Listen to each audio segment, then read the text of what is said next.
Okay, hi, I'm Kat. I am from Penistone in Sheffield. Just a bit about me. My background is in community nursing. I left the NHS after 5 years and went straight into doing aesthetics.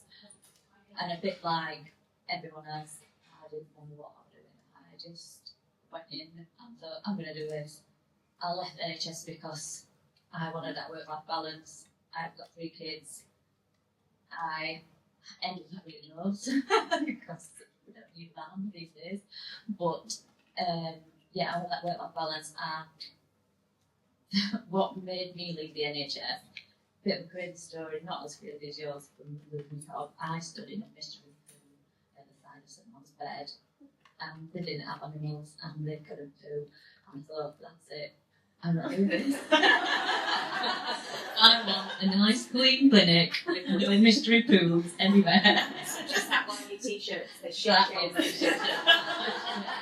wanted to call my speech today because I might look like a picture of that, but I'm actually falling apart. I am a teacher, so anyway.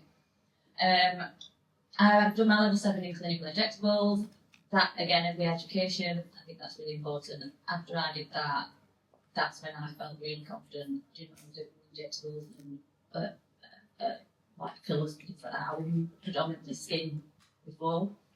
And then, yes, I just like to add a little bit of extra stress in my life and started doing a postgraduate diploma in clinical dermatology, which I've had to just put on hold for a little bit. And that's quite difficult for me because I want to do everything all at once, and it's hard for me to, sit back and think, right, I can't do this because I want to do it all. But sometimes you've got to have a bit of like release yourself and allow you. I feel like I'm failing if I'm not doing it all at once. So, setting the scene again, might look like a picture of health. This is the first time I've put makeup on in about 4 or 5 months. In the last 2 years, my health has really, really dipped a lot. I suffer with fibromyalgia, ADHD, I've got degenerative disc disease along the back. Probably most nurses have got some body backs anyway, or healthcare professionals. Single parent, and then at 38, 3 years ago, perimenopause hit like a ton of bricks, exploded, and just kicked everything off even worse than ever. So, it feels fantastic. So that is a bit of me. It's really difficult to juggle an aesthetic business, any business. I don't know how you guys are doing 3 or 4 businesses. I think that's impossible. So this is 7 years in now. I've been doing this for 7 years. Like I said, I just left NHS, did it. And again, looking back, I think it's been in the last few years that I've looked back and think, God, what have I been through? What am I doing? How have I even got here? You wake up one morning and think, I've got some days when you first start, it's like one person coming that don't you want him to just like book them in and you stay in there all day, and there's no one. I think that's when I was quiet like that. That was when I was more active on social media because I had time to do it because I was sat in clinic waiting for my next person to come in. At the moment, I am very lucky that I don't have to actually advertise anymore, and I still get about 2 to 3 new patients a week on average, also word of mouth. So people need to stop talking about me, and so I can rest. But it is, for me, I think I've always been open and honest with my patients about my health condition and how it deteriorated. And a lot of my patients from 7 years ago have stayed with me. And I think it's because I know it's because I am human, and that's what they like about me coming in. They're coming to me because I'm a real person, and I can empathise with a lot of different, people, how they live, how they have to deal with different things in their life. Talk about endometriosis, I've got that too. So, oh, going to the divorce, me too. It's a bit like, not with helping them feel good about themselves, but helping them feel like they're not alone. And this is why I'm sort of doing this speech. For everybody to know that you're not alone either. If you're doing this with different conditions, you can do it. It's just a little bit harder, and you've just got to have a lot of boundaries. I know you guys talk about boundaries, and I've talked about boundaries in this as well. Okay, so again, I'm not going to stand here and say this is the strategies that I put in place. I don't follow them consistently at all. Very consistently inconsistent, but I know they're there and know that it's not the end of the world. You know, if I have to reschedule some patients, and again, being open and honest with my patients, if I do need to reschedule because I wake up and fatigue's hit me so much that I can't work, they're quite happy to move. They're not like no one's ever cancelled or like. I mean, my returning client base is massive, so I am quite lucky in that respect. So what keeps me afloat? I don't hide my personal challenges. Again, be completely transparent with patients. They all know me very well. I try to keep some professional boundaries, some professional limits. But as you can see, I'm not very good at that. It's built my business. That's what my business is built on transparency. It's built on trust. My patients are completely and utterly loyal. They are the ones that are like, they'll say, "Hey, you sure you want me to come in? You know, you can always cancel me at the end of the day. If you're feeling too tired, I'll come another time." But then that leads into sort of your boundaries for time as well, because they think by helping you like leave a bit earlier, they'll come tomorrow, but then tomorrow's actually a day off, and then it makes you feel bad because you want to work on your day off, but you need to keep those sort of boundaries, and it's difficult, I think. And even now, 7 years on, it's difficult to do that. It does say that I've built a business majority on entirely in word of mouth. I do Facebook and Instagram and things like that, but not anymore. So it's not completely word of mouth. The authenticity is my main sort of thing that pulls people in. But I just wanted to let you know that you're struggling, you're not alone, and you can create a sustainable business. Okay, so these are the practical skills and strategies that I try and put into place. So keep talking about stick to your working hours. Saying no is really, really difficult sometimes, especially when you're first starting. But even after 7 years, I really struggle to say no, and I'm moving clinics, and so I am in clinic a lot. So then when you're in clinic, people only come and see you, so you say, well, I'm here anyway. It's only one person. Then you might actually somebody else ring and you think, well, I'm here anyway, and then you end up with full clinic day, and you can't actually do any work that you needed to do in your clinic, like decorating and things. But they're quite happy to come and have a consultation or have the Botox done, sat on a chair because your clinic's not even ready yet. But they're not bothered. They're totally excited about it. Automate wherever possible. So there are different types of websites and things like that. I use aesthetic nurse software for my patients to book in. Horrendous at the beginning when people are messaging you at different times in the 5 o'clock in the morning, 10 o'clock at night, can you book me, can you book me in? I would miss patients all the time. Automate that, and that just saves you a massive amount of stress, massive amount of headache. You're not going to miss patients because that is like my life diary. I put everything on that, even all my appointments, so I can book time out myself, book time out if I need to go to parents' evening. Don't feel like your husband was saying about you can't just close your business. Well, yeah, you can, because it's your business and your kids come first as well. And a lot of your customers will appreciate that. They've all got children. They understand that sometimes you need to leave because you need to leave So, also with the automation, there is other streams of passive income that can help you. So sometimes I struggle, running a shop, running a business. You have to maybe package your items up, send them out. That's just an extra layer of thing that you need to do. So if you can get an online shop, such as Clever Patients, or there's other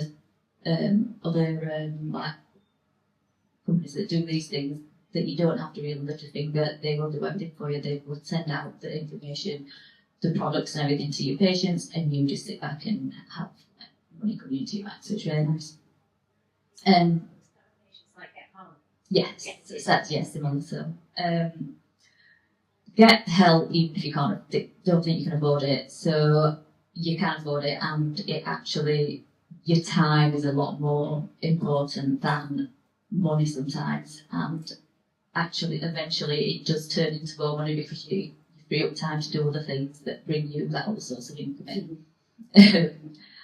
So I am now at a point where I need a practice manager or someone to do all the other bits that we never think that you're going to do. You just want to go in and inject people and treat patients.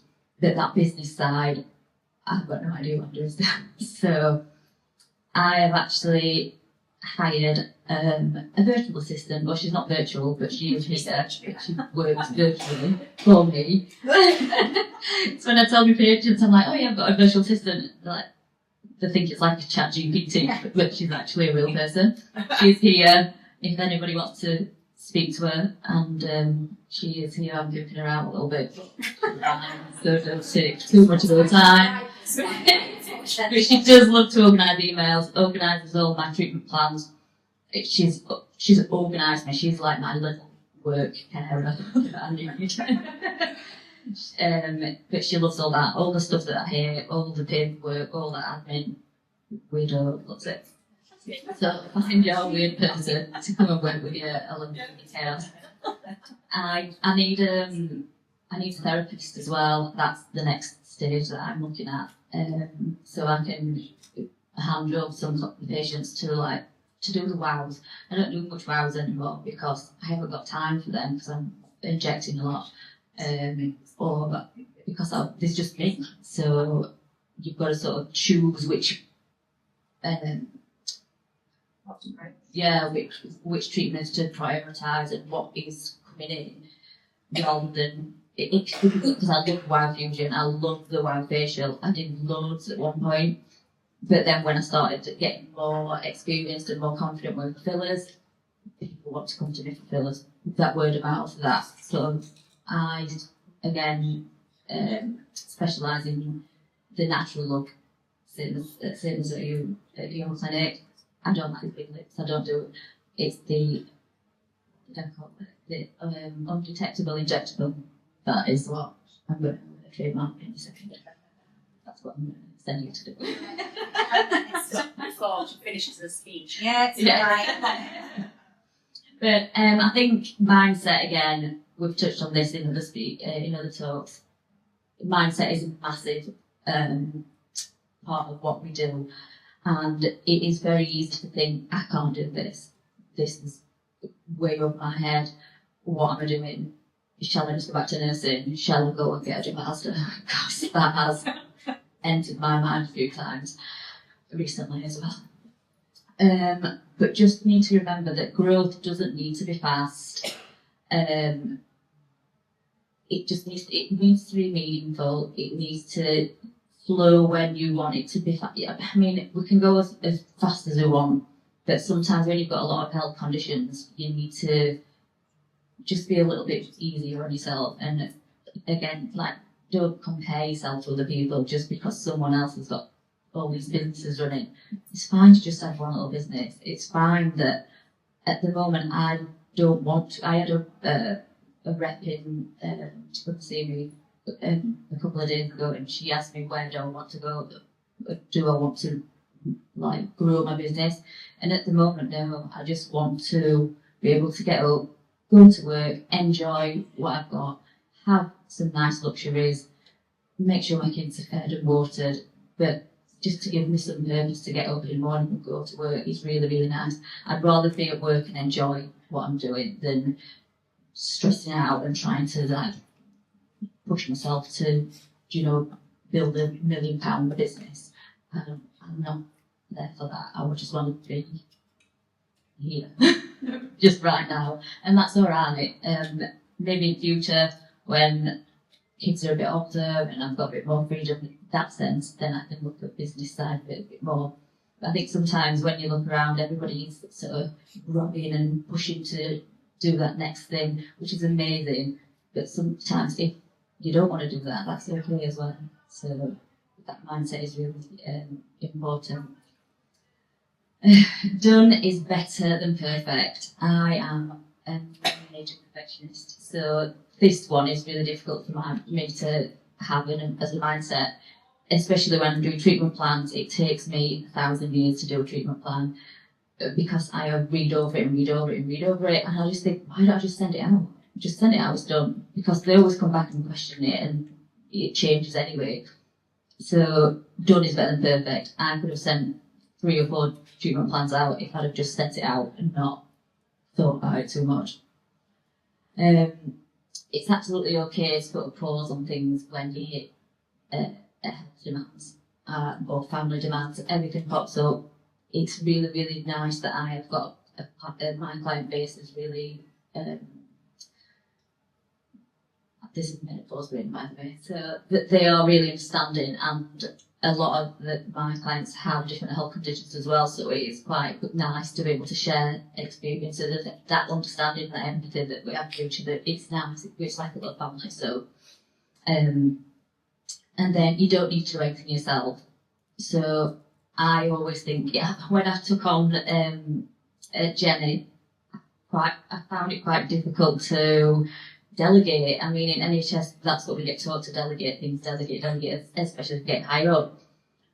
But little jobs like the treatment planning and things like that, you can send that out to patients. But I'm like, oh, that's my job, because everything's my job. And organising people that are on courses of treatment, oh, that's my job because they're my patients. But actually, it is difficult to be able to realise what you need to delegate, but once you get that, you can outsource and you can hand over to other people different parts of your business. It really, really frees up a lot of time and a lot of stress. It's fantastic. So my talk's just a little bit short anyway, but just to reaffirm what we've said, and I think we've said it, other people have said it in their talks. Protect your time fiercely. That is really, really important, and I'm probably the worst person for it, but it is very, very important that you protect your time so you can do things. I love to do a lot of education myself. I like to learn, and that's why I find it really difficult to have to pause the postgraduate diploma in dermatology, but that is because I didn't really take my time enough and burn out. So I needed to really sort of figure everything, and that is one of my main things that I need to focus on, is protecting my time. Automate everything.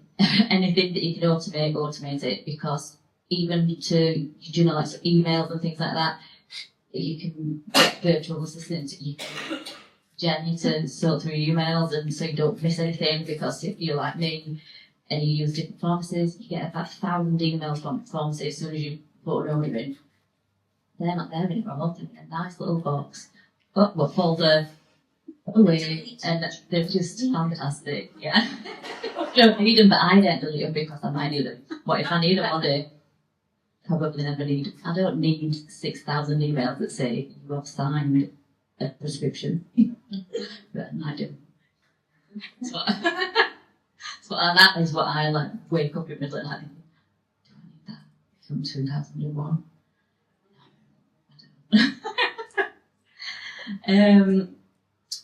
And I just want, anybody can do this. I know you touched on that before. Everybody can do it, even if you're a little bit broken. Maybe you can do it. you can push through as long as you get help. Go and find your people. It is really difficult in this industry, I think, at this field. Sometimes it feels like you don't fit in. I feel like I don't fit in a lot. When I go to conferences and everyone's all dressed up, I seem like a nice suit, and I'm here in my bands and tattoos, and I don't fit in. But you've just got to be yourself. And for me, that authenticity has built me a really fantastic, thriving business, and I'm very grateful for all that. But most importantly is to be kind to yourself, and we're not all superhuman, even though in my head I think I am. I can do everything. We're not. Being real and human and letting that shine through is my brand, and that's how I've built my success, from being me, imperfect, a bit of chaos, a bit of havoc. Everybody loves it. I don't know why. But here I am still, and I'm actually having a really good day today because I've stood up and not sat down or on crutches. Yeah, that's me, and I think, have you got any questions?